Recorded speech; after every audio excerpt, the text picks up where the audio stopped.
네, 이 사안을 취재한 박현주 기자가 나와 있습니다. 본인의 육성으로 수익 배분 비율은 물론이고 금액까지 말한 것으로 확인이 됐네요.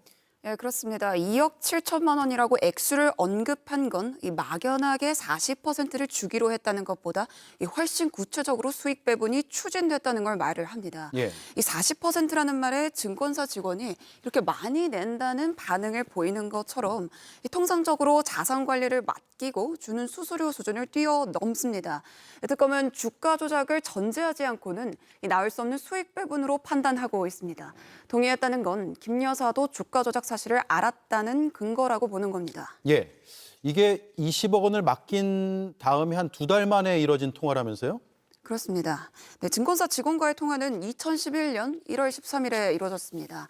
2010년 10월쯤부터 이 주가 조작 일당이 관리하는 자신의 계좌에 20억 원을 보냈으니까 한 2달 반 정도 지난 때인데요.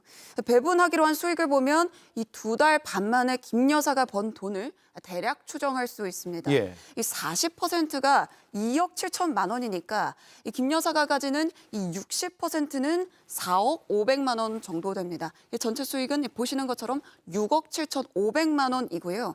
그러니까 2달 만에 33%를 넘는 수익을 낸 겁니다. 이 수익을 떼준다고 해도 김 여사는 결과적으로 2달 반 만에 이 4억 원가량을 번게 됩니다. 예. 그리고 2억 7천만 원을 이게 녹취에만 등장하는 게 아니라 실제 수표로 인출을 했다는 거잖아요. 그렇습니다. 증권사 직원에게 2억 7천만 원을 언급한 바로 그날입니다.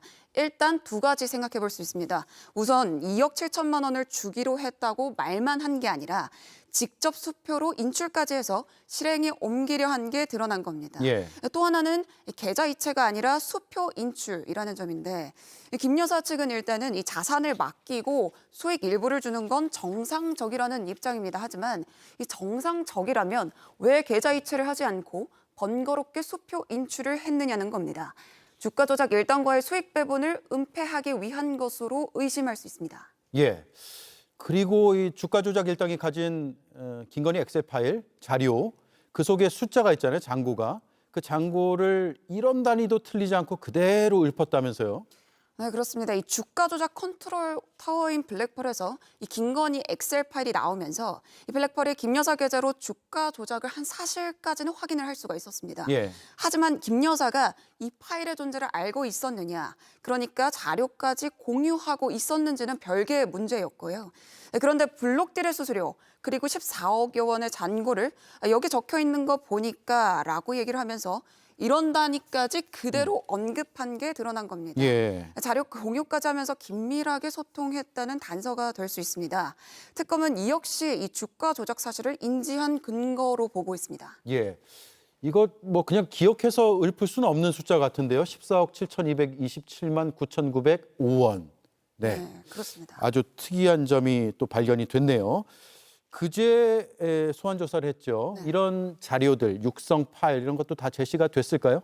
네, 특검이 그 자리에서 제시한 걸로 알려졌고요. 하지만 김 여사는 지금 보시는 것처럼 대부분 오래된 일이라 기억이 나지 않는다고 진술한 걸로 전해집니다. 예. 본인의 육성인데다가 2억 7천만 원이란 큰 돈을 이 수표로 뽑은 것까지 기억하지 못한다는 건 쉽게는 납득되지 않는 대목입니다.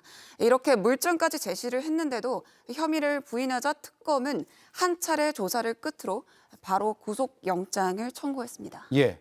굉장히 중요한 물증이 나왔습니다. 그 사안을 취재한 박현주 기자였습니다. 잘 들었습니다. JTBC 뉴스를 시청해 주셔서 고맙습니다. 저희는 저녁 6시 30분 뉴스룸에서 뵙겠습니다.